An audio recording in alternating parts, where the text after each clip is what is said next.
And Joe's, you know, a lot of people talking about busing in the 70s and the 94 crime bill, which he supported.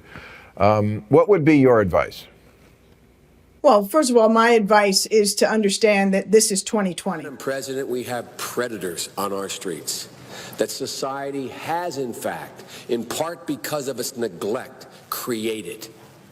Again, it does not mean because we created them that we somehow forgive them or do not take them out of society to protect my family and yours from them. But from the criminalization of the black man, from that era coming up into the modern era, every president campaigned on tough on crime, war on drugs. From President Richard Nixon to Reagan to his vice president who won the presidency, George H.W. Bush, to his son, President George W. Bush, Clinton, President Bill Clinton, and I have to throw in his wife, Hillary Clinton. All of these presidents ran their campaigns on tougher crime and a war on drugs, not a war on poverty. You lied to us.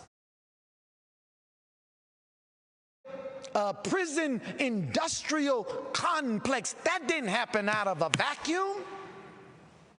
1970, let's think about this. The incarcerated in the United States was 357,292. But from 1970 to 1980, within 10 years, it increased to over 500,000. Then in the 5 years after Reagan took office in 1980, it went from 500,000 to 759,000, an increase of 250,000 incarcerated. Then with all of this tough on crime and putting fear in the American people and portraying and depicting us as thugs and gangsters and criminals and rapists. It was that ugly portrayal of the black man that led to the successful Million Man March. Because the Honorable Minister Louis Farrakhan, as they were planning during that time, he wanted to give the world a vastly different picture of the black man in America.